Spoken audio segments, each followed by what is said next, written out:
Hello aspirants, welcome to शून्य PCS. मैं आप सभी लोगों का स्वागत करता हूं आज के इस इम्पोर्टेंट सेशन में। जैसा आप सभी लोगों को मालूम है, ये शून्य पीसीएस परिवार की तरफ से बीपीएससी के लिए आपकी क्लासेस हैं। दैट इज बीपीएससी की जो प्रिलिमिनरी एग्जाम्स हैं, पीटी का जो एग्जाम है, उसको ध्यान में रखकर जो है इस इन क्लासेस को शुरू किया गया है, सो दैट सभी एस्पिरेंट्स जो इस वर्ष इस प्रेस्टिजियस एग्जाम को क्वालिफाई करना चाहते हैं, उनका जो है सपना जो है साकार हो चुके सके। ठीक है। सो आप सभी लोगों के लिए आज इंडियन पॉलिटी का एक इम्पॉर्टेंट सेशन है। और again I will say that कि यहाँ से आपको आपके प्रश्न पत्र में, आपके क्वेश्चन पेपर में सवाल मिलने की संभावना सबसे ज्यादा है।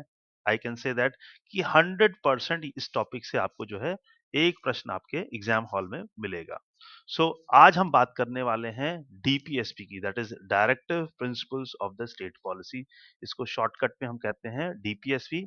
कई बार जो है प्रिलिमिनरी एग्जाम में इसके फुल फॉर्म को ही बेस बना के सवाल पूछ लिया जाता है कि basically directive principles of the state policy या डीपीएसपी का मतलब अर्थ क्या है, या डीपीएसपी शब्द का जो है मीनिंग क्या है। सो आपको जो है मालूम होना चाहिए कि directive principles of the state policy, that means DPSP का फुल फॉर्म है directive principles of the state policy.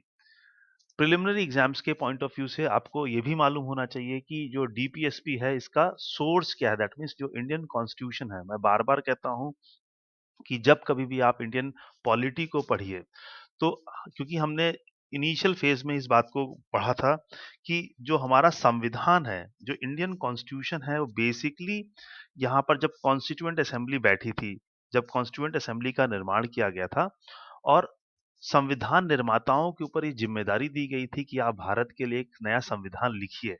तो संविधान निर्माताओं ने बहुत सारे देशों के जो है संविधान पढ़े, और वहां से जो भी उनको अप्रोप्रिएट या जो यूजफुल कह सकता हूँ कि प्रोविजन लगा, उसको ध्यान में रख के उन्होंने जो है उस प्रोविजन को इंडियन कंटेक्स्ट में इस्तेमाल किया, या कह सकते हैं इंडियन कॉन्स्टिट्यूशन में उसको स्पेस दिया। तो इसी क्रम में आप सभी एस्पिरेंट्स को ये मालूम होना चाहिए कि जो डीपीएसपी है इसका सोर्स कहाँ से है। दैट मीन्स इंडियन कॉन्स्टिट्यूशन को कहाँ से हमने बोरो किया है, इस पर्टिकुलर प्रोविजन को। तो हमने आयरिश कॉन्स्टिट्यूशन से इसको बोरो किया है। तो ये सभी एस्पिरेंट को मालूम होना चाहिए। प्रिलिमिनरी एग्जाम्स में इस तरीके के सवाल आए हैं और आते रहते हैं, तो इसलिए आपको ये मालूम होना चाहिए। अब इसके बाद आपको जो है इसका कॉन्स्टिट्यूशनल प्रोविजन भी मालूम होना चाहिए कि जब आप संविधान में डीपीएसपी के प्रोविजंस पढ़ रहे हैं, तो बेसिकली संविधान के किस भाग में जो है इनके बारे में जो है चर्चा किया गया है। तो that is part 4 of the Indian constitution talks about the directive principles of state policy. भाग 4 जो है भारतीय संविधान का, वो राज्य के नीति निर्देशक तत्वों के ऊपर बात करता है। अगर हम आर्टिकल वाइज बात करें, तो आर्टिकल वाइज जो रेंज होगी हमारी, आर्टिकल 36 से लेकर आर्टिकल 51। तो ये चीज आपको ध्यान में रखना है। कई बार जो है इसके कॉन्सेप्ट को ध्यान में रख के जो एग्जामिनर सवाल पूछता है कि भाई, जो राज्य के नीति निर्देशक तत्व हैं, जो डीपीएसपी है, इनका प्रोविजन क्यों है, व्हाट इज द प्रोविजन। तो यहाँ ध्यान में रखना है कि जो डीपीएसपी है वो समाज में सोशियो इकोनॉमिक जस्टिस को एस्टैब्लिश करने की बात करता है। दैट मीन्स सामाजिक आर्थिक न्याय की जो संकल्पना है, उसको एस्टैब्लिश करने की, या उसको इम्प्लीमेंट करने का जो है कह सकते हैं एक टूल है, जिसको हम कहते हैं डीपीएसपी। और साथ में साथ डीपीएसपी के द्वारा जो है, जो कल्याणकारी राज्य का जो कॉन्सेप्ट है, वेलफेयर स्टेट का जो कॉन्सेप्ट है, उसको भी कहीं न कहीं समर्थन मिलता है, या कहीं न कहीं एक वेलफेयर स्टेट के लिए जो है डीपीएसपी बहुत ही ज़्यादा एसेंशियल कंपोनेंट है। ठीक है? अब हम बात करेंगे कि जब इंडियन कॉन्स्टिट्यूशन में आप डीपीएसपी पढ़ रहे हो, दैट मीन्स अगर आप पार्ट 4 को पढ़ रहे हैं, तो पार्ट 4 को पढ़ने की स्ट्रैटेजी क्या होगी? क्योंकि मैं बार-बार आपसे कहता हूँ कि सक्सेस के लिए सक्सेस के लिए इम्पोर्टेंट क्या है? Right strategy. चीज़ों को सही तरीके से पढ़ना। सही तरीके से पढ़ना का मतलब क्या है? कि आपकी जो है कह सकते हैं जो एग्ज़ामिनेशन में जो प्रश्न आने वाले हैं, जो सवाल आने वाले हैं, उनको आपको हल कर लेना है या उनके पास आपका उत्तर होना चाहिए। जो भी एग्ज़ामिनेशन हॉल में बच्चा बैठता है, जो भी एस्पिरेंट जब एग्ज़ामिनेशन हॉल में अपीयर होता है, तो उसके सामने जो प्रश्न पत्र आता है, तो at the end of the day उस प्रश्न पत्र में जो सवाल पूछे जाते हैं, उनका आपको आंसर मालूम होना चाहिए।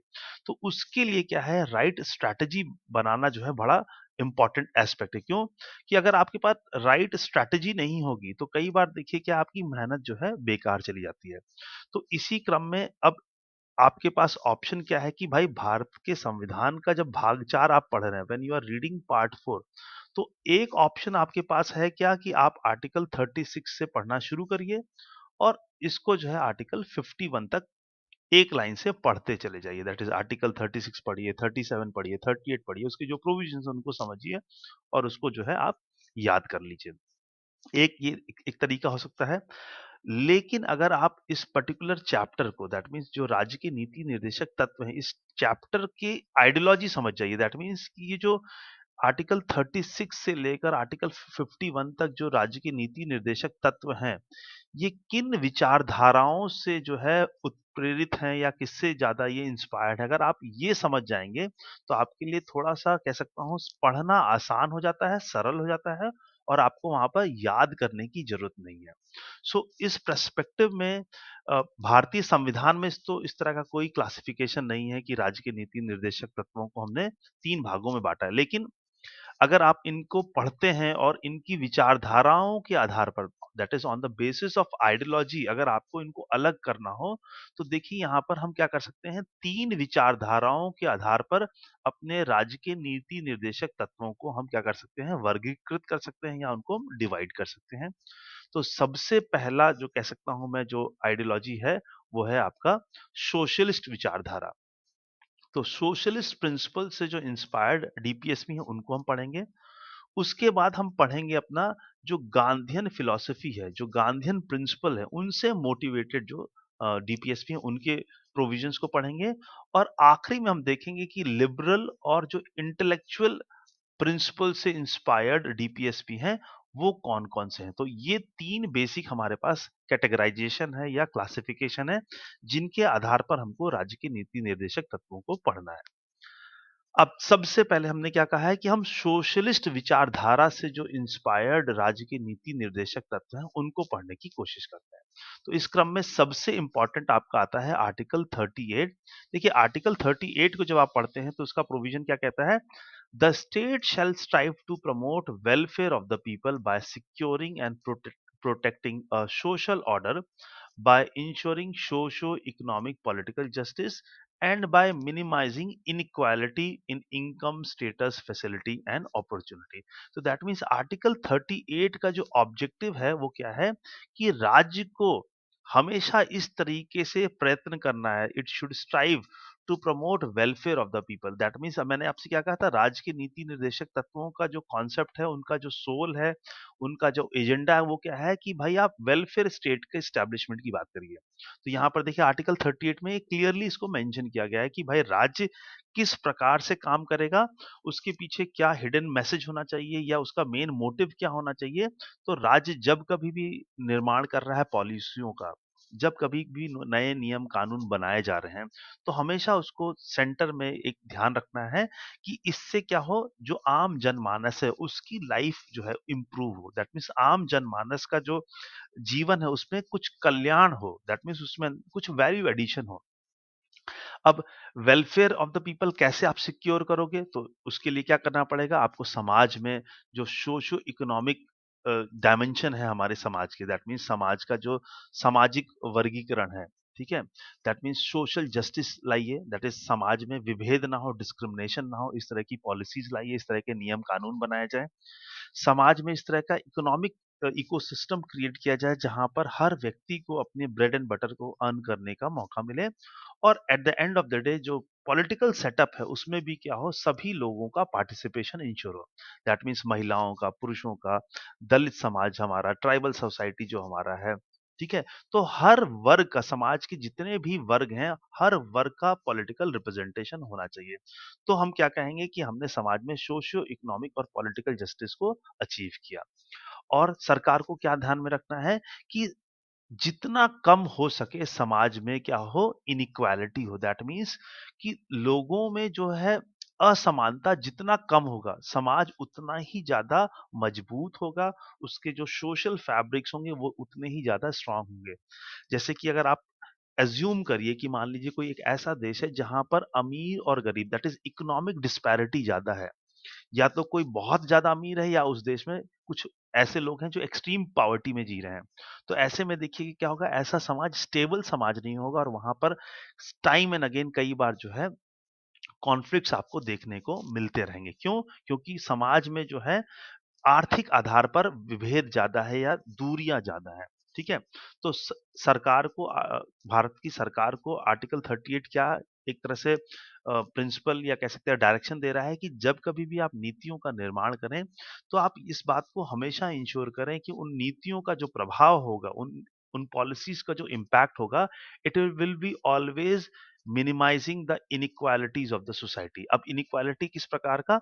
आय का, that is inequality of income कम होना चाहिए, inequality in the status of the people, that means जो समाज में हमारा रुतबा है, जो हमारा स्टेटस है, उसमें क्या है बहुत ज्यादा जो है डिस्क्रिमिनेशन नहीं होना चाहिए, और अवसरों की समानता, दैट मीन्स हर वर्ग के लोगों को जो है अवसर मिले। तो जब आपको अवसर मिलेंगे तो ऑब्वियस सी बात है अपना बेस्ट देंगे, और अपना जब बेस्ट देंगे तो अपने लिए क्या है, एक स्पेस क्रिएट करेंगे सोसाइटी में। तो that is the message of article 38। Okay, इसके बाद हम आगे बढ़ते हैं आर्टिकल 39। देखिए आर्टिकल 39 प्रिलिमिनरी एग्जाम की के पॉइंट ऑफ व्यू से अगर हम बात करें, जो हमारी पीटी की जो परीक्षा है, उस पीटी की परीक्षा के हिसाब से मोस्ट इंपॉर्टेंट मैं कह सकता हूं आर्टिकल है। यहां से सीधा जो है जो कह सकते हैं जो टेक्स्ट है उठाकर जो है आपके क्वेश्चन नोटबुक में आपको देखने को मिलेगा। अब देखिए आर्टिकल 39 क्या डायरेक्शन दे रहा है स्टेट को, the state shell in particular direct it policies toward securing. तो देखिए आर्टिकल 39 कह रहा है कि राज्य जब कभी भी नीति निर्माण करे, जब कभी भी नीतियों का निर्माण करें, तो उन पॉलिसीज का जो एजेंडा क्या होना चाहिए, पहला right to adequate means of livelihood, that means समाज के हर वर्ग को उसको क्या इंश्योर करना है कि उसके पास लाइवलीहुड के मीन्स होने चाहिए। दैट मीन्स हर व्यक्ति जो इस समाज में रह रहा है, every citizen of this country should have means to earn his bread and butter. अपनी रोजी रोटी के लिए उसको परेशान नहीं होना चाहिए। तो ये एजेंडा होना चाहिए जब कभी भी सरकारें जो है पॉलिसीज बना रहे हैं, ठीक है। इसके बाद दूसरा इसमें जो इंपॉर्टेंट डायरेक्शन है कि the ownership and the control of material resources should not B concentrated. तो यहाँ पर जो समाज का, जो देश का जो रिसोर्सेज है, उसके ऊपर उसकी जो ओनरशिप की बात करें, उसके ऊपर जो नियंत्रण है, उसको क्या करना है, डिसेंट्रलाइज करना है, और उसको कैसे यूज करना है, उसका उपयोग ऐसा होना चाहिए कि जो जो समाज के लोग हैं, जो भारत के नागरिक हैं, उनके लाइफ में बेटरमेंट हो, दैट मीन्स उनके उनके लिए वो क्या हो, कल्याणकारी हो। तो समाज का जो कह सकते हैं देश का जो भी रिसोर्स है, वो किसके काम आना चाहिए, समाज के काम में आना चाहिए, उनके उनके डेवलपमेंट में काम आना चाहिए। ठीक है, तो ये हो गया सेकंड आर्टिकल 39 का सेकंड कह सकते हैं डायरेक्शन है स्टेट के लिए। थर्ड डायरेक्शन जो आर्टिकल 39 दे रहा है राज्यों को, कि राज्यों को इस तरह के पॉलिसीज का निर्माण करना है, इस तरह के नियम कानून बनाने चाहिए जिससे कि कंसंट्रेशन ऑफ वेल्थ ना हो। Concentration of wealth again it is a very dangerous sign for any society. That means कि समाज के कुछ लोगों के पास सारी अगर वेल्थ आ जाएगी तो समाज कैसा हो जाएगा, it will be again divided. Divided कहने का मतलब क्या हुआ, कि ऐसा समाज जो क्या होगा, जहां पर बहुत सारे लोगों के पास क्या है, पैसा नहीं होगा, कुछ लोगों के पास, कुछ परिवारों के पास जो होगी पूंजी होगी, तो ऐसा समाज क्या है, again it is very dangerous. तो यहाँ पर राज्यों को निर्देश क्या दिए जा रहे हैं कि जब कभी वो नियम कानून बनाएं, जब कभी वो पॉलिसीज बनाएं, तो उन नियम कानून पॉलिसीज की जो कह सकते हैं उनका जो एजेंडा होना चाहिए, जो उनका ऑब्जेक्टिव होना चाहिए, कि हम समाज में किसी प्रकार का कंसंट्रेशन ऑफ वेल्थ नहीं होने देंगे। दैट मीन्स यहाँ पर कहीं ना कहीं सबको अवसर मिलना चाहिए। ठीक है, तो ये यहाँ पर थर्ड डायरेक्शन है।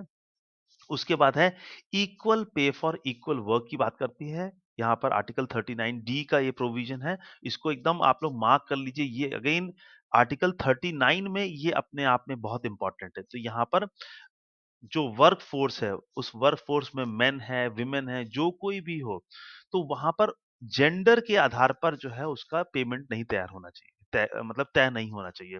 दैट मीन्स अगर मेल है, जो काम मेल कर रहा है, अगर उसी काम को कोई फीमेल कर रही है, तो उसको भी बराबर का जो है रेम्युनरेशन मिलना चाहिए। तो that is the idea of equal pay for equal work. ठीक है, इसको ध्यान में रखेंगे।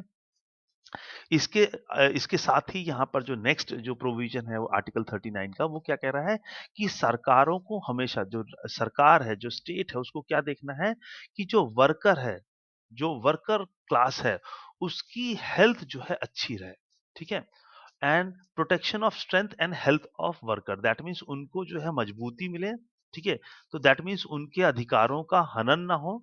ठीक है, और साथ में साथ उनकी हेल्थ जो है अच्छी होनी चाहिए। अब देखिए हेल्थ क्यों अच्छी होनी चाहिए, सरकारों को क्यों वर्कर्स के हेल्थ के बारे में चिंता करना चाहिए, क्यों? क्योंकि ये ह्यूमन रिसोर्स है। ह्यूमन रिसोर्स किसी भी देश का जितना अच्छा होगा, उसकी कह सकते हैं अर्निंग कैपेसिटी उतनी अच्छी होगी। आप इस तरह से समझिए कि मान लीजिए आप एक फैक्ट्री खोलना चाहते हैं, आप एक फैक्ट्री के मालिक हैं, तो आप अपने फैक्ट्री में किस प्रकार के वर्कर्स को इंगेज करेंगे या उनको किसको इनको आप नौकरी दोगे?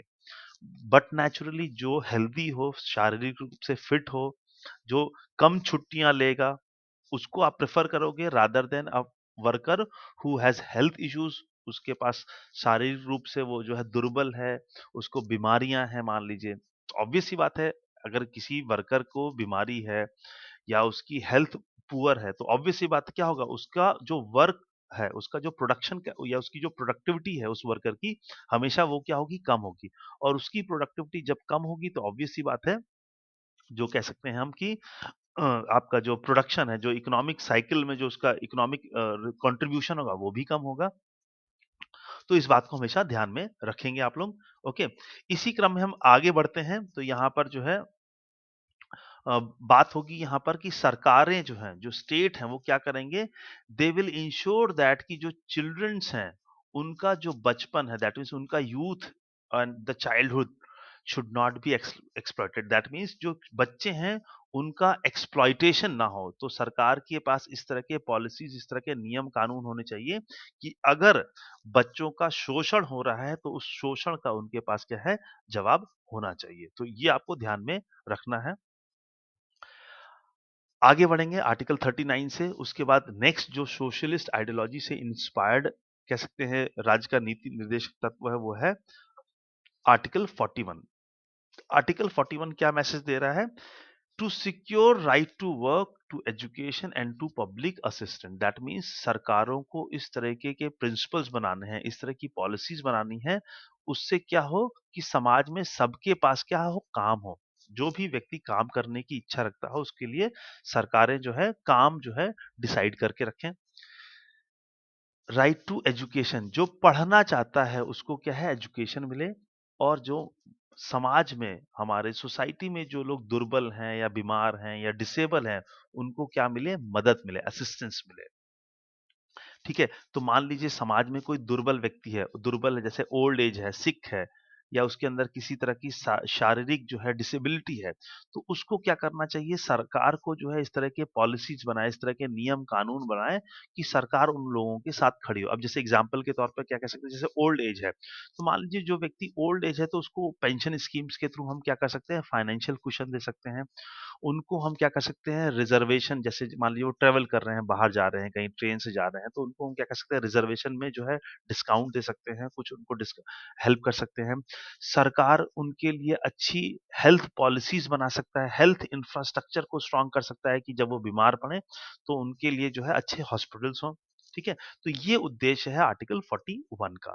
इसी क्रम में हम आगे बढ़ते हैं, तो आर्टिकल 42 हमसे क्या बोलता है, आर्टिकल 42 कहता है कि the state shall make provision for securing just and human condition of work and for maternity relief। तो दैट मीन्स राज्यों को इस तरह की पॉलिसीज बनानी चाहिए। उन पॉलिसीज का ऑब्जेक्टिव क्या होना चाहिए कि जो वर्किंग एनवायरनमेंट है, जो वर्क प्लेस है, वहां पर क्या है, आप काम कर सके। तो that means just and humane condition, that means एक मानव, एक ह्यूमन बीइंग जिन बेसिक रिक्वायरमेंट्स को ढूँढता है, वो उसके वर्क प्लेस पे होने चाहिए। दैट मीन्स कि जैसे एग्ज़ाम्पल के तौर पे हम कहें कि वर्क प्लेस पे क्या होना चाहिए आपके टॉयलेट की अगर हम बात कर लें, मान लीजिए आपको 8 घंटे, 9 घंटे कहीं काम करना है और उस वर्क स्टेशन में टॉयलेट की फैसिलिटी नहीं है। तो आप सोचिए कितना बड़ा जो है एक प्रॉब्लम है वहाँ पर। बीच में भी यहाँ पर देखिए उत्तर प्रदेश का जो है एक न्यूज़ था कि पुलिस स्टेशन में सोचिए वहाँ पर क्या है पुलिस स्टेशन में महिला भी हैं, पुरुष भी हैं, लेकिन उनके पास एक ही टॉयलेट था। तो महिलाएँ जो थी बड़ी अनकम्फर्टेबल होती थीं, क्यों? क्योंकि उनको एक ही टॉयलेट को शेयर करना था। तो उनके लिए जो वर्क कंडीशन है वो क्या है? अच्छा नहीं था। वहाँ पर क्या है उनको बहुत सारे चैलेंजेस देखने पड़ते थे। तो आर्टिकल 42 यही कह रहा है कि इस राज्यों को इस तरह के नीतियों का निर्माण करना चाहिए कि जो वर्क प्लेस है वहाँ पर क्या हो अ, आप जो है काम करने के लिए जो बेसिक एनवायरनमेंट है वो वहाँ पर मौजूद होना चाहिए। और साथ में साथ मैटरनिटी रिलीफ की बात कर रहा है कि दैट मीन्स जो वर्क फोर्स है, वर्क प्लेस है जहाँ पर फीमेल एम्प्लॉइज़ हैं, अगर फीमेल एम्प्लॉइज़ हैं तो उनको क्या है मैटरनिटी रिलीफ दिया जाए। दैट मीन्स जब वो प्रेग्नेंट हैं तो उस समय उनको पेमेंट मिले, उस समय उनको कुछ छुट्टियाँ मिलें ताकि वो अपने अपने शरीर का ख्याल रख सकें और अपने अपने अंदर जो उनका जो नवजात शिशु है, जो अनबॉर्न चाइल्ड है, उसको भी वो अच्छे से क्या करें, उसका केयर कर सकें। क्योंकि वो जो शुरू के जो फेज़ होते हैं, शुरू के जो दिन होते हैं, वो बड़े क्रूशियल होते हैं। तो सरकार को इस तरह की पॉलिसीज़ तो इसमें सरकार क्या कर सकती है कि ऐसा कोई नियम कानून बना सकती है जिसके जिससे क्या हो सकता है कि जो वर्क प्लेस पर जो महिलाएँ हैं, अगर वो प्रेग्नेंट हैं तो उनको कुछ समय अवधि के लिए आप क्या करें अवकाश दे दें। लेट्स से कि 180 डेज़ का जो है उनको जो है लीव दे दीजिए और उस लीव के दौरान उनको क्या करिए सैलरी दीजिए। तो एक रिलैक्सेशन उनके अंदर रहेगा। तो ये है ऑब्जेक्टिव ऑफ आर्टिकल 42। इसी क्रम में हम आगे बढ़ते हैं तो हम बात करेंगे आर्टिकल 43 की। आर्टिकल 43 क्या कहता है कि the state shall endeavour to secure to all workers a living wage and decent standard of life. तो यहाँ पर राज्य का जो है उद्देश्य यहाँ पर या राज्य को जो निर्देश दिए जा रहे हैं आर्टिकल 43 के माध्यम से क्या दिया जा रहा है कि भाई इस तरह के नियम कानून आप बनाइए ताकि जो वर्क फोर्स है, जो वर्कर है, उनको कम से कम मिनिमम वेज तो मिले जिससे कि वो अपने जीवन को जी सकें। इतना कम से कम आप डिसाइड करिए कि एक वर्कर जो है समाज में रह सके, ठीक है? और वर्कर के लिए क्या होना चाहिए? वो न्यूनतम आय आप सुनिश्चित करिए और न्यूनतम आय जब सुनिश्चित होगी तो ऑब्वियस सी बात है, उस वर्कर को क्या होगा? वो अपने लाइफ का जो एक स्टैंडर्ड है उसको मेंटेन कर पाएगा। और यहाँ पर अगर आप मिनिमम वेजेस को इंश्योर कर पाते हैं तो एक तरह से कहीं न कहीं उसके एक्सप्लॉइटेशन की जो पॉसिबिलिटीज़ है, उसको भी आप क्या कर रहे हैं? खत्म कर रहे हैं। क्यों?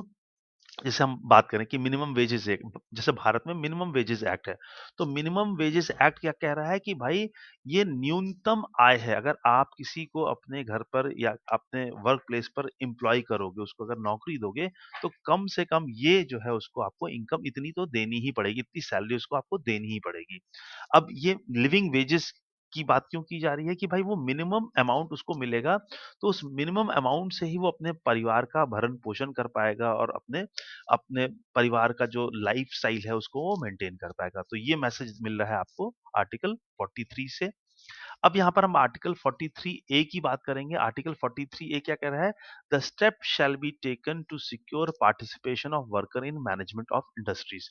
तो जो वर्कर्स हैं उनको क्या करना है? मैनेजमेंट में उनका पार्टिसिपेशन इंक्रीज करना है।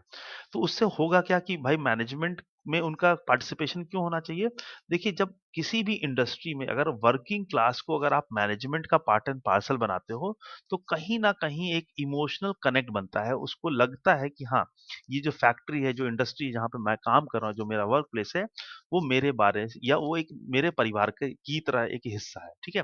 तो इसके लिए यहाँ पर सरकार यहाँ पर आर्टिकल 43 ए जो है स्टेट को जो है डायरेक्शन देता है कि आप इस तरह के कुछ पॉलिसीज बनाइए, इस तरह के कुछ नियम कानून बनाइए, जिन नियम कानून के द्वारा क्या हो सके जो इंडस्ट्रीज हैं उनके मैनेजमेंट वाले एरिया में वर्कर्स का कुछ ना कुछ क्या हो स्टेक हो। तो that is the objective of article 43 ए। इसी क्रम में हम आगे बढ़ेंगे और हम अब बात करेंगे अनुच्छेद 47 की। आर्टिकल 47 की हम बात करेंगे। अब देखिए आर्टिकल 47 क्या कहता है? ये कहता है कि राज्यों को या जो स्टेट है उसको क्या करना है? इंश्योर करना है कि समाज में जो है जो लोग हैं उनका न्यूट्रिशनल लेवल हाई हो। Level of nutrition should be high. अब यहाँ पर सोसाइटी में जो लोग हैं, जो नागरिक हैं भारत के, समाज में जो व्यक्ति है, उसके न्यूट्रिशन लेवल को हाई करने की क्या ज़रूरत है? देखिए, अगर आपका न्यूट्रिशन लेवल हाई होगा, तो आपके अंदर इम्यूनिटी होगी। अगर आपके अंदर इम्यूनिटी होगी, तो आप कम बीमार पड़ेंगे, और आपको कम बीमार पड़ेंगे, तो आपको कम मेडिकल फैसिलिटीज़ की रिक्वायरमेंट होगी।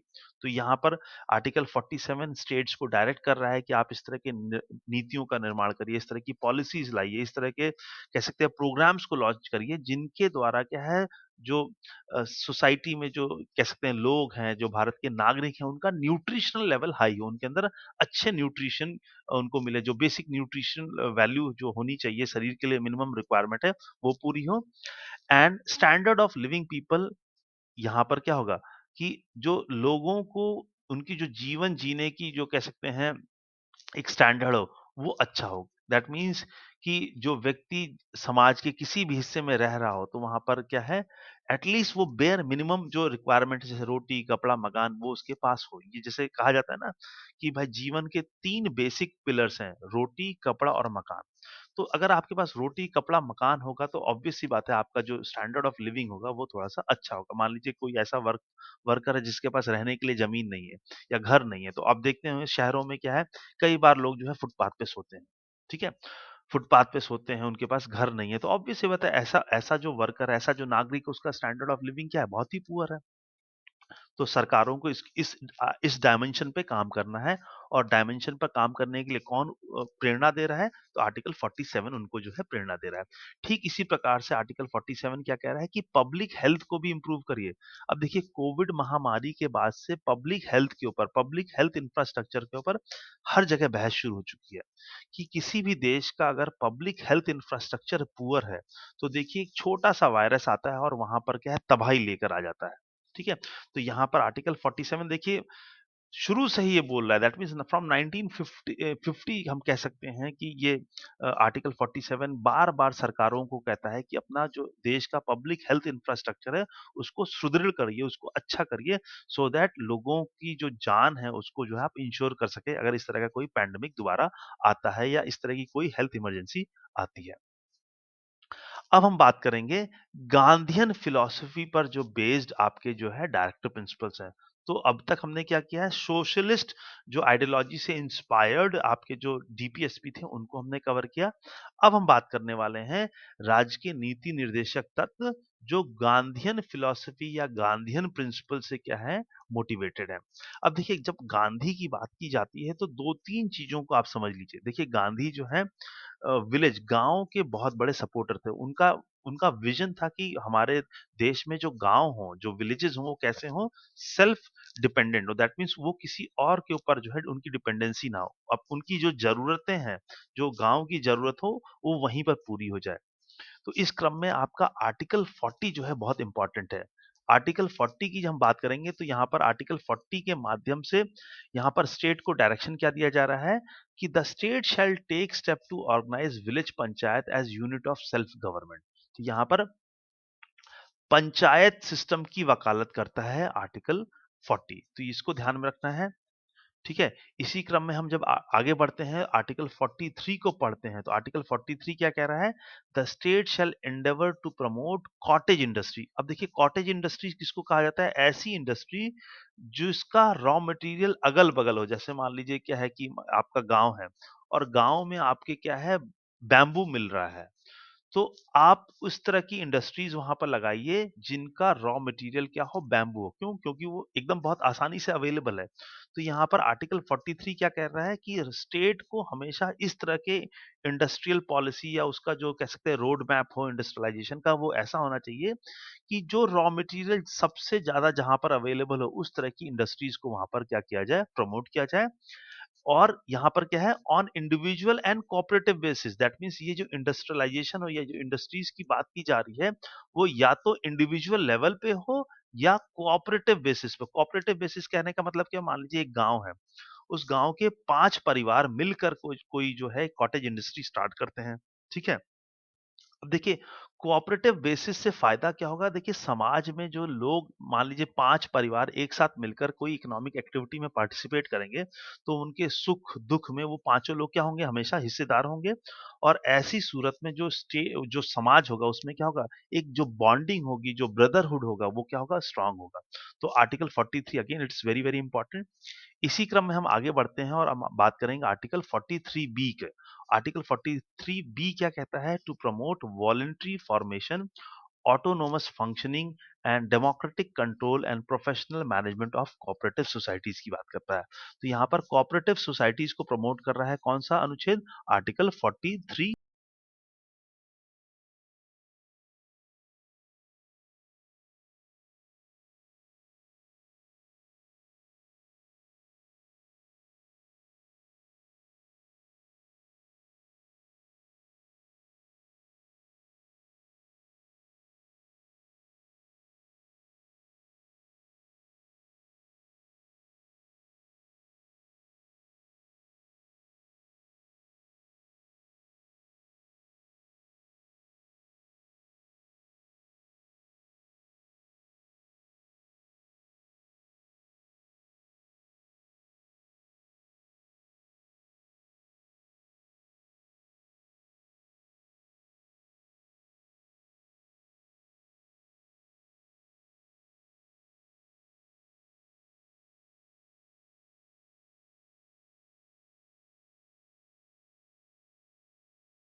बी। चलिए अब बढ़ते हैं नेक्स्ट आर्टिकल की तरफ, दैट इज आर्टिकल 46 की हम बात करेंगे। सो आर्टिकल 46 क्या कहता है? आर्टिकल 46 स्टेट को जो डायरेक्शन इशू कर रहा है कि the state shell promote educational and economic interest of the weaker section of the people. तो दैट मीन्स जब आप आर्टिकल 46 को पढ़ रहे हो, तो आर्टिकल 46 आपसे क्या कह रहा है कि स्टेट की रिस्पॉन्सिबिलिटी है। और क्या रिस्पॉन्सिबिलिटी है? कि when they are making policies, when they are making rules and regulations, तो उनको ध्यान में रखना है जो वीकर सेक्शन है, जो सोसाइटी के जो वीकर सेक्शन है, that is people who are belonging to backward class, people who are belonging to scheduled caste, people who are belonging to scheduled tribes. तो हमारा जो समाज है, इस समाज के जो शेड्यूल कास्ट, शेड्यूल ट्राइब या वीकर सेक्शन या ओबीसी बैकग्राउंड से जो लोग आ रहे हैं या जिनका संबंध इस तबके से है, उनके एजुकेशनल और उनके इकोनॉमिक इंटरेस्ट को प्रोटेक्ट करना या उसके बारे में ध्यान रखना है किसको? स्टेट को। और कब ध्यान रखना है? when the state is making rules regulations or when they are drafting policies of administration। ठीक है, तो ये है मोटिव ऑफ आर्टिकल 46। इसी क्रम में हम आगे बढ़ते हैं और हम बात करेंगे अनुच्छेद 47 की, दैट इज आर्टिकल 47। आर्टिकल 47 कह रहा है कि स्टेट की रिस्पॉन्सिबिलिटी है, दैट इज आर्टिकल 47 फिर से स्टेट को डायरेक्शन दे रहा है कि भाई आप जब भी पॉलिसीज बनाए, जब भी प्रोग्राम्स बनाए, जब भी आप कोई कह सकते हैं रूल्स रेगुलेशन बनाए, तो उनका जो सेंटर पॉइंट क्या होना चाहिए? Improvement of public health. That means health should be in your priority list. और हेल्थ को जब आप प्रायोरिटी लिस्ट पे ऊपर रखोगे, तो कहीं ना कहीं आपके जो समाज में अवगुण हैं, जैसे कि इंटॉक्सिकेटिंग ड्रिंक्स हैं, इनके कंजम्पशन को क्या करना है? डीमोटिवेट करना है। तो डीमोटिवेट करने का तरीका क्या हो सकता है? या तो उसके ऊपर आप प्रोहिबिशन इम्पोज करिए या उसके ऊपर टैक्सेशन लगा के उसको कॉस्टली बना दीजिए। तो that is intoxicating drinks and drugs which are injurious to health, उनको उनका जो कंजम्पशन है उसके लिए क्या करना है? प्रोहिबिशन यूज करना है, प्रोहिबिट करना है, लोगों को डिमोटिवेट करना है। बिकॉज उसका सीधा इम्पैक्ट किसके ऊपर होता है? हेल्थ के ऊपर होता है। So government need to take care about the improvement of public health. Okay, इसी क्रम में हम आगे बढ़ते हैं। That means when we read article 48, article 48 क्या कह रहा है कि स्टेट को जो है डायरेक्शन इशू कर रहा है कि आप जो है इस तरह के रूल्स रेगुलेशन बनाइए जिनके द्वारा जो है जो काऊ है, काल्व्स हैं, या जो कह सकते हैं दुधारू पशु हैं जिनसे मिल्क मिलता है, उनके स्लॉटर पे हम क्या करें, बैन करें। दैट मीन्स अगर देखिए जो ये एनिमल्स हैं जो मिल्क जिनके अंदर देने की क्षमता है, अगर उनको स्लॉटर कर दिया जाएगा तो ऑब्वियस सी बात है मिल्क नहीं मिलेगा, मिल्क की शॉर्टेज होगी, और मिल्क की शॉर्टेज होने से उसका सीधा इम्पैक्ट कहाँ पे होगा, देखिए पब्लिक हेल्थ पे होगा। क्यों? क्योंकि मिल्क में जो है बहुत सारे जो है कह सकते हैं जैसे विटामिन है, प्रोटीन है, रिच सोर्स है, न्यूट्रिशनल कह सकते हैं वैल्यू है मिल्क की। और जब वो न्यूट्रिशनल वैल्यू लोगों को नहीं मिलेगा या कम होगा तो ऑब्वियस सी बात है उसका सीधा इम्पैक्ट आप कहाँ पर देखेंगे, हेल्थ के ऊपर देखेंगे। तो अब हम लोग ने दो आइडियोलॉजी को कवर कर लिया है, दैट इज सोशलिस्ट आइडियोलॉजी, और हमने गांधीयन आइडियोलॉजी को कवर कर लिया है। Now we will move on to the third ideology, that is an ideology of liberal and intellectual. That means जहां पर आपका जो एटीट्यूड है वो क्या है, लिबरल है, और आप जो है इंटेलेक्चुअल लेवल पर बात कर रहे हैं। ठीक है, तो यहाँ पर सबसे पहले जो इस पूरे आइडियोलॉजी में इंपॉर्टेंट आर्टिकल है या इंपॉर्टेंट डीपीएसपी है वो है आर्टिकल 44। ये जो है यूनिफॉर्म सिविल कोड की बात करता है। देखिए यूनिफॉर्म सिविल, यूसीसी की बात करता है। यूनिफॉर्म सिविल कोड का मतलब क्या है कि समाज में नागरिकों के लिए जो है, जो उनकी जो सिविल लाइफ है, जो उनके सिविल एस्पेक्ट हैं, उनको लेकर जो है यूनिफॉर्मिटी हो। दैट मीन्स अब जैसे इसको एग्जाम्पल से मैं आपको समझाऊंगा कि जैसे कि हम बात कर रहे हैं मैरिज की, तो जब हम मैरिज की बात कर रहे हैं, हम जब डाइवोर्स की बात कर रहे हैं, हम जब एडॉप्शन की बात कर रहे हैं, तो ये क्या हो गया, सिविल एस्पेक्ट, हमारे जो सिविल एस्पेक्ट है उनसे रिलेटेड, हमारे लाइफ का सिविल एस्पेक्ट से रिलेटेड है। अब यहाँ पर जो यूनिफॉर्म सिविल कोड कहता है कि मैरिज की जब बात हो, जब डाइवोर्स की बात हो, मान लीजिए एडॉप्शन की बात हो, इनहेरिटेंस की बात हो, मान लो, ठीक है, तो ये जो सोशल एस्पेक्ट है हमारे लाइफ के, उनके लिए क्या हो, uniformity of rules and regulation हो। दैट मीन्स कि धर्म के आधार पर हमारे पास नियम कानून ना हो। तो देखिए ये जो थॉट प्रोसेस है अपने आप में, वो क्या है, वो लिबरल एटीट्यूड का है। दैट मीन्स आपके अंदर इतना जो है कह सकते हैं पेशेंस होना चाहिए, या आपका इंटेलेक्चुअल माइंड इतना डेवलप हो जाना चाहिए जहां पर आप क्या कर रहे हो, आप धर्म से ऊपर सोचने के अंदर आपका पोटेंशियल आपके अंदर आ चुका है। ठीक है, इसीलिए ये जो बंच ऑफ आर्टिकल्स हैं या ये बंच ऑफ डायरेक्टिव प्रिंसिपल्स हैं, इनको हमने लिबरल और इंटेलेक्चुअल कैटेगरी में रखा है। ठीक है, फिर इसके बाद हम बात करेंगे आर्टिकल 45 की। आर्टिकल 45 क्या कहता है, it says that to provide early childhood care and education for all children until they complete the age of 6 years। तो यहाँ पर अर्ली चाइल्डहुड केयर की बात हो रही है और उनके एजुकेशन की बात हो रही है। That means until they attain the age of 6 year, तो उनको जो है उन बच्चों के जो चाइल्डहुड केयर की बात की जा रही है कि भाई गवर्नमेंट को जो है इसके ऊपर ध्यान देना चाहिए, अलग अलग तरह के पॉलिसीज, अलग अलग तरह के प्रोग्राम्स इशू करने चाहिए। जैसे कि चाइल्ड जो नए बच्चे होते हैं उनको क्या है, बहुत सारी कह सकते हैं वैक्सीनेशन ड्राइव देनी चाहिए। दैट मीन्स कि सरकार को जो इस तरह की पॉलिसीज है, इस तरह के प्रोग्राम्स को इम्प्लीमेंट करना चाहिए। ठीक इसी प्रकार का एटीट्यूड होना चाहिए एजुकेशन को लेकर कि जब तक बच्चा 6 साल का नहीं हो जाता है उसको जो है हम एजुकेशन प्रोवाइड करें। तो that is part of directive principles. Okay, इसी क्रम में हम जब आगे बढ़ते हैं तो हमारा आर्टिकल 48 क्या कहता है।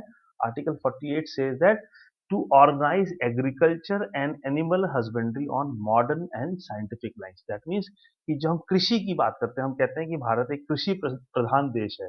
तो व्हेन वी से दैट कि India is an agricultural economy और India is agriculture based country, तो यहाँ पर हमें एग्रीकल्चर में क्या करना है, इसको ब्लेंड करना है मॉडर्न और साइंटिफिक टूल्स एंड टेम्परामेंट से। दैट मीन्स अब हमें क्या है, ट्रेडिशनल इंस्ट्रूमेंट्स को नहीं फॉलो करना है। अब हमें अपने जैसे इरिगेशन की ही बात करें, एग्रीकल्चर में जैसे सिंचाई की बात करें, पानी की एसेंशियल कंपोनेंट है, तो हम क्या कह सकते हैं, साइंटिफिक मैकेनिज्म के थ्रू क्या कर सकते हैं, खेतों में पानी भेज सकते हैं। जैसे कि ड्रिप इरिगेशन है, तो उससे क्या होगा, हम वाटर रिसोर्स को बहुत जुडिशियस यूज करेंगे और उसका क्या है, उससे हमारा जो कह सकते हैं एग्रीकल्चर आउटपुट है उस पर पॉजिटिव इम्पैक्ट भी होगा।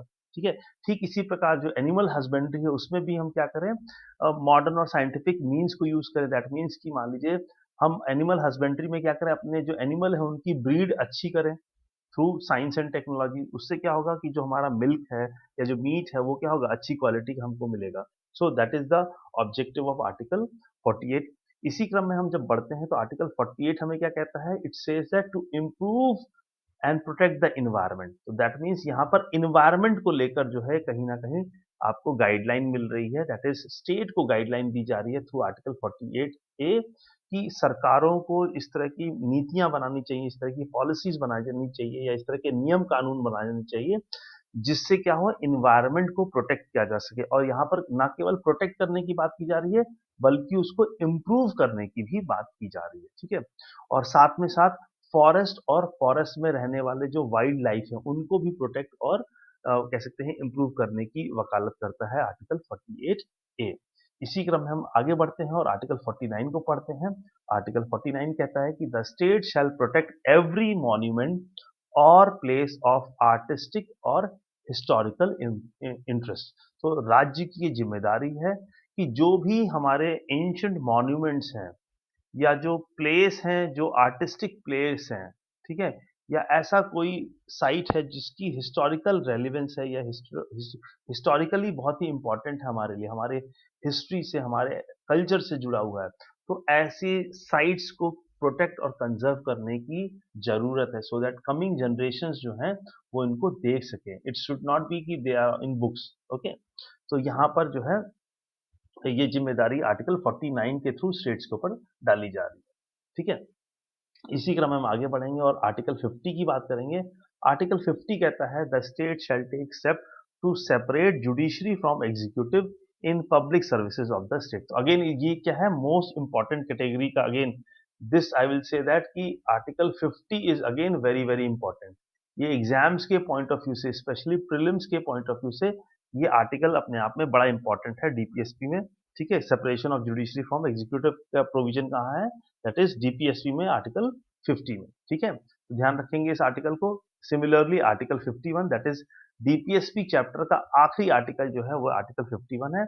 And it says that it declares that to establish international peace and security. That means यहाँ पर आर्टिकल 51 फिर से स्टेट को डायरेक्शन दे रहा है कि स्टेट को काम करना चाहिए किस बात के लिए, इंटरनेशनल पीस एंड सिक्योरिटी के लिए, अंतरराष्ट्रीय शांति और सुरक्षा के लिए राज्य को काम करना है। दैट मीन्स अब ये कैसे पॉसिबल है, तो अपने जो हमारे कह सकते हैं जो नेशंस हैं, जो हमारे अलावा मुल्क हैं, उनके साथ हम कैसे संबंध बनाएं, उनके साथ हम जस्ट एंड ऑनरेबल रिलेशनशिप को बिल्ड करें, तभी क्या होगा, अंतरराष्ट्रीय सुरक्षा और अंतरराष्ट्रीय पीस की संभावना बढ़ेगी पूरे विश्व में।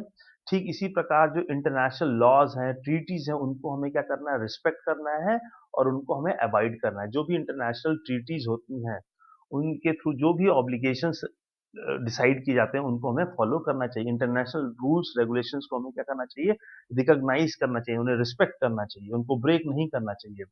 And in case of international dispute हमें क्या है, arbitration, that means through arbitration हमें अपने इंटरनेशनल डिस्प्यूट्स को क्या करना चाहिए, सॉल्व करना चाहिए या उसका सोल्यूशन सीख करना चाहिए। So these are the provision of article 51, okay. So इस प्रकार से हमने अब तक क्या कवर किया है, हमने जो डीपीएसपी है हमारा, जो part 4 of the Indian constitution है, हम पार्ट 4 की बात कर रहे थे और यहाँ पर इसमें हमने डीपीएसपी के प्रोविजन, दैट इज हमने सभी के सभी जो है राज्य के नीति निर्देशक तत्वों को जो है पढ़ लिया है।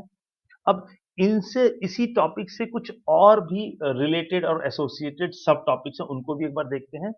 कि देखिए अभी तक हम क्या कर रहे थे कि हमने राज्य के नीति निर्देशक तत्वों को हमने पढ़ा। अब देखिए अ, एक डिस्कशन होता है जब आप पार्ट 4 को पढ़ते हैं, पार्ट 4 को पढ़ते हैं तो कई बार जो है इसका कंपैरिजन किससे किया जाता है, पार्ट 3 से किया जाता है। दैट इज पार्ट 3 से इसका कंपैरिजन किया जाता है। तो देखिए जब फंडामेंटल राइट्स को डीपीएसपी से कंपेयर किया जाता है तो सबसे बड़ा जो इनके बीच में कंपैरिजन है कि पार्ट 3 जो है, part 3 of the Indian constitution क्या है, वो इन्फोर्सिबल है। दैट मीन्स हमने कल की क्लास में पढ़ा था कि ये क्या है, इन्फोर्सिबल है। पिछली क्लास में हमने आपसे बताया था कि आपके पास क्या ऑप्शन है, आर्टिकल 32 के थ्रू सुप्रीम कोर्ट में जाइए और अपने फंडामेंटल राइट्स को इन्फोर्स कराइए, आर्टिकल 226 हाई कोर्ट्स के थ्रू आपके फंडामेंटल राइट्स को इन्फोर्स कराने की व्यवस्था करता है। लेकिन जब आप पार्ट 4 को पढ़ते हैं तो पार्ट 4 क्या है, दे आर नॉट इन्फोर्सेबल, ठीक है? नॉन जस्टिसिएबल नेचर के हैं। नॉन जस्टिसिएबल कहने का मतलब क्या होता है कि anything which can not be enforced. यहाँ पर क्या है, ये नॉन जस्टिसिएबल नेचर है। डीपीएसपी की जब प्रकृति है, इसके नेचर के बारे में हम पढ़ते हैं तो हम कहते हैं कि जो डीपीएसपी है that is non justiciable in nature. Non justiciable कहने का मतलब है कैनॉट बी इन्फोर्स। इनको जो है कोर्ट के माध्यम से कैनॉट बी इन्फोर्स, इनको कोर्ट के माध्यम से आप क्या है इन्फोर्स नहीं करा सकते हैं। तो ये कह सकते हैं फीचर है डीपीएसपी का। तो यहाँ पर एक बड़ा प्रश्न उठता है कि भाई जो संविधान के निर्माता थे, जो कॉन्स्टिट्यूशन मेकर्स थे, उन्होंने क्यों इतने इम्पोर्टेंट पार्ट को नॉन इन्फोर्सेबल कैटेगरी में रखा। उनको तो इसको इन्फोर्सेबल कैटेगरी में रखना चाहिए था, क्योंकि इसकी जो इम्पोर्टेंस है, जो इसकी सिग्निफिकेंस है। तो यहाँ पर जो कॉन्स्टिट्यूशन मेकर्स थे, उन्होंने जानबूझ को डीपीएसपी को नॉन जस्टिसेबल बनाया। उसके पीछे लॉजिक ये था कि बेसिकली जब आप डीपीएसपी को पढ़ रहे थे, अभी तक आप जब पढ़ रहे थे, तो आपको लग रहा होगा कहीं ना कहीं ये एक तरह से एक्सपेंडिचर है, खर्चा है सरकार के पार्ट पर। तो जब भारत आज़ाद हुआ था तो हमारे पास रिसोर्सेज का अभाव था, हमारे पास इतने ज़्यादा संसाधन नहीं थे, रिसोर्सेज नहीं थे, और हम उस पोजीशन में नहीं थे कि इन सभी चीज़ों को अचीव कर सके, क्योंकि जो जीपीएसपी के प्रोविजंस हैं बेसिकली क्या है, एक्सपेंडिचर है गवर्नमेंट के पार्ट पे। सो वहां पर जानबूझ के कॉन्स्टिट्यूशन मेकर्स ने इसको नॉन जस्टिसेबल बनाया। उसके पीछे लॉजिक क्या था कि भाई जो भी सरकारें इन प्रोविजंस को इम्प्लीमेंट करेंगी, वो क्या होंगी, पॉपुलर होंगी। ठीक है, पॉपुलर होने का मतलब क्या हुआ, पॉपुलर कहने का मतलब क्या है, लोगों के बीच में लोकप्रियता ज्यादा होगी ऐसी सरकार की। और जब ऐसी सरकारों की लोकप्रियता ज्यादा होगी तो बट नेचुरली जब इलेक्शन आएंगे तो लोग ऐसी ही सरकार को चुनना पसंद करेंगे। तो इनडायरेक्टली सरकारों के ऊपर जो है ये प्रेशर था। ठीक है, that was one of the reason. Okay, अब हमने इस बात को समझ लिया है। अब देखिए, अभी तक हम डीपीएसपी को पढ़ रहे थे कि भाई इनके प्रोविजंस क्या क्या हैं। अब हम बात करेंगे कि भाई देखिए, सरकारों ने या राज्यों के द्वारा डीपीएसपी को लागू कैसे कराया गया है। मैंने क्या कहा कि जब सरकारों के पास रिसोर्सेज होंगे तो उनको क्या करना है, इनको इम्प्लीमेंट करना है। तो कौन कौन से एरियाज हैं जहां पर कुछ इम्प्लीमेंटेशन हो चुका है। अब जैसे कि आप जैसे लेबर रिफॉर्म की बात कर लीजिए, है ना, लेबर रिफॉर्म, वर्कर्स की हमने बात की है। तो जैसे 39 की बात की थी, आर्टिकल 39D की हमने बात की थी, तो वहां पर देखिए हमने कहा था equal pay for equal work. तो भारत में क्या है, कानून बनाया गया है जिसका नाम है मिनिमम वेजेस एक्ट। तो मिनिमम वेजेस एक्ट 1948 का कानून क्या करता है, इंश्योर करता है कि देश में जो है एक न्यूनतम मजदूरी दर तय कर दी जाए, उससे नीचे किसी को मजदूरी नहीं दी जाएगी। तो ये ऑब्जेक्टिव है मिनिमम वेजेस एक्ट का। ठीक है, इसी तरह contract labour regulation and abolition act है। ठीक है, तो कहीं ना कहीं जो मजदूर हैं उनके इंटरेस्ट की बात करता है ये जो कानून है, contract labour regulation and abolition act of 1970। ठीक इसी प्रकार से जो है child labour prohibition and regulation act है 1986 का, जिसको रीनेम कर दिया गया था 1986 में child and adolescent labour prohibition and regulation act. That means child labour को कंट्रोल करने के लिए, उसको पनिश करने के लिए, उसको रेगुलेट करने के लिए जो हमने 1986 में ही कानून बना दिया था। इसी तरह से हमारे समाज में बॉन्डेड लेबर की समस्या थी, तो बॉन्डेड लेबर की समस्या को दूर करने के लिए the bonded labour system abolition act है 1976 का। इसी तरह जो हमारे यहाँ मजदूर जो खदानों में काम करते हैं उनके लिए जो है mines and minerals development and regulation act है 1957 का। हमने बात की थी मैटरनिटी बेनिफिट की, जो वर्क प्लेस पर ह्यूमन कंडीशन हो और मैटरनिटी बेनिफिट की बात की गई थी। यहाँ पर देखिए क्या है, सरकारों के द्वारा या केंद्र सरकार के द्वारा मैटरनिटी बेनिफिट एक्ट बनाया गया है 1961 में। इसके द्वारा क्या किया गया, बहुत सारे बेनिफिट्स दिए गए हैं। दैट मीन्स कि जब आप डिलीवरी करेंगे तो उस समय आपको कुछ छुट्टियां मिलेंगी। दैट मीन्स जो महिलाएं होंगी उनको लीव दी जाएगी ड्यूरिंग दैट प्रेगनेंसी पीरियड। और ये लीव कैसी होगी, ये it will be a paid leave. That means आप छुट्टी पे रहेंगे, स्टिल आपकी जो है सैलरी मिलेगी। उसका अभी हाल फिलहाल में इसमें अमेंडमेंट किया गया है मैटरनिटी बेनिफिट एक्ट में, और इसमें क्या है, जो डेज थे उसको इंक्रीज कर दिया गया है। जो इस मैटरनिटी बेनिफिट एक्ट के थ्रू डेज थे उनको अब उनकी संख्या बढ़ा दी गई है। ठीक है, तो अब संख्या जो है आपका जो है उसमें इंक्रीज कर दिया गया है। ठीक है, इसको ध्यान में रखेंगे। ठीक इसी प्रकार इक्वल रेम्युनरेशन एक्ट है 1976 का। तो इक्वल रेम्युनरेशन एक्ट की हम जब बात करते हैं, तो इक्वल रेम्युनरेशन एक्ट सीधा सीधा क्या है, equal pay for equal work को इम्प्लीमेंट करने का जो है एक तरह से नजरिया है या कह सकते हैं तरीका है। ठीक इसी तरह आपने आर्टिकल 40 की जब हम बात करते हैं, ठीक है, तो वहां पर देखिए क्या किया गया है। आर्टिकल 40 जो है विलेज पंचायत की बात करता है, तो उसको 73rd कॉन्स्टिट्यूशनल अमेंडमेंट एक्ट 1992 के द्वारा क्या किया गया है, इम्प्लीमेंट कराया जा चुका है। कि अब जानते हैं हम क्या है कि भारत में पंचायती राज सिस्टम लागू कर दिया गया। दैट मीन्स विलेज लेवल पर, ब्लॉक लेवल पर और डिस्ट्रिक्ट लेवल पर हमारे यहाँ क्या होंगे, वहां पर हमारे पास इंस्टीट्यूशंस होंगे जिसमें हम इलेक्शन के माध्यम से जो है लोगों को चुनेंगे। तो पंचायती राज सिस्टम को कहा जाता है democracy at grass root level. तो पंचायती राज सिस्टम का ऑब्जेक्टिव यही था कि डेमोक्रेसी को सबसे निचले पायदान पर आप क्या करिए, यथार्थ करिए या उसको इम्प्लीमेंट करिए, ठीक है। ठीक इसी प्रकार कॉटेज इंडस्ट्रीज की हम बात करते हैं आर्टिकल 43 में।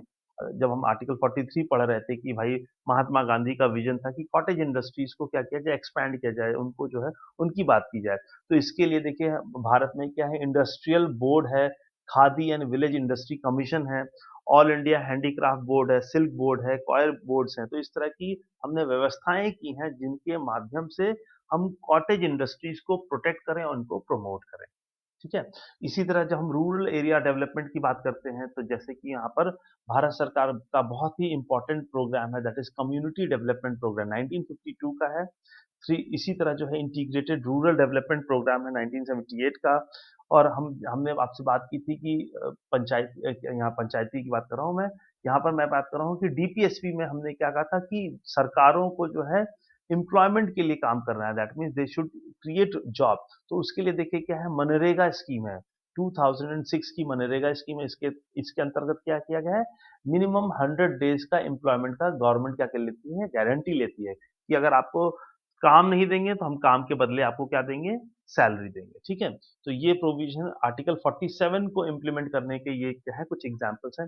ठीक इसी प्रकार हमने हेल्थ के ऊपर बात किया है कि डीपीएसपी में बहुत सारे ऐसे आर्टिकल हैं जो हेल्थ को जो है, हेल्थ जिनका जो है कह सकते हैं सोल है या हेल्थ को ध्यान में रखते हुए प्रोविजंस हैं। तो देखिए सरकार, सेंट्रल गवर्नमेंट, स्टेट गवर्नमेंट के द्वारा इस तरह की बहुत सारी स्कीम चलाई जा रही हैं, जैसे कि प्रधानमंत्री ग्राम स्वास्थ्य योजना, इसी तरह नेशनल रूरल हेल्थ मिशन है। अब तो इन इन इन इन प्रोग्राम, इन पॉलिसीज का उद्देश्य क्या है कि देश का जो हेल्थ सेक्टर है, जो हेल्थ इकोसिस्टम है, उसको हम फोर्टिफाई करें, उसको स्ट्रांग करें, और सो दैट हमारे यहाँ हेल्थ को लेकर जो है अवेयरनेस रहे और हेल्थ हमारा जो है अच्छा हो, सो दैट अच्छा ह्यूमन रिसोर्स रहे भारत में। ठीक इसी प्रकार इन्वायरमेंट को लेके भारत सरकार ने कानून बनाया है, that is wild life protection act. That means जो जंगलों में जो जानवर रहते हैं उनको प्रोटेक्ट करने के लिए हमने कानून बनाया है जिसका नाम है वाइल्ड लाइफ प्रोटेक्शन एक्ट, ठीक है। इसी तरह जंगल को बचाने के लिए हमने फॉरेस्ट कंजर्वेशन एक्ट 1980 बनाया है। इसी तरह इन्वायरमेंट को प्रोटेक्ट करने के लिए, कंजर्व करने के लिए इन्वायरमेंटल प्रोटेक्शन एक्ट है 1986 का। तो कहीं ना कहीं वाइल्ड लाइफ, फॉरेस्ट, इन्वायरमेंट को प्रोटेक्ट करने के लिए हमने जो है इस तरह के नियम कानून बनाए हैं। और ना केवल हमने नियम कानून बनाए हैं, हमने जो है इस तरह की संस्थाएं भी बनाई हैं, जैसे कि water and air pollution control act है हमारे पास, जिसके थ्रू जो है हमने क्या करा है, सेंट्रल पोल्यूशन कंट्रोल बोर्ड का एस्टैब्लिशमेंट किया है। दैट मीन्स ये जो है देश में जो पोल्यूशन है उसको जो है ये मॉनिटर करता है, या उसके लिए रिस्पॉन्सिबल क्या है, ऑर्गेनाइजेशन है, ठीक है। ठीक इसी प्रकार से जो हमारे जो एंशियंट साइट्स हैं, जो हिस्टोरिकल जो मॉन्यूमेंट्स हैं, आर्कियोलॉजिकल साइट्स हैं, उनको प्रोटेक्ट और प्रिजर्व करने के लिए हमने क्या कानून बना रखा है, the ancient historical monument and archaeological sites remains act of 1958। तो इसके इस कानून के तहत हमने क्या किया है, इनको प्रोटेक्ट प्रिजर्व करने की हमने जो है मुहिम बना रखी है। और हमने नेशनल और स्टेट लेवल पर क्या है, archaeological survey of India, ASI, state archaeological survey of India, that means इस तरह के हमने इंस्टीट्यूशन भी क्रिएट कर रखे हैं जिनका काम यही है कि वो एंशियंट, हिस्टोरिकल और जो आर्कियोलॉजिकल साइट्स हैं उनको रीस्टोर करें, उनको जो है प्रॉपर कंडीशन में मेंटेन करके रखें। सो इसी के साथ आज की इस क्लास को हम यहाँ पर समाप्त करते हैं। Thank you so much.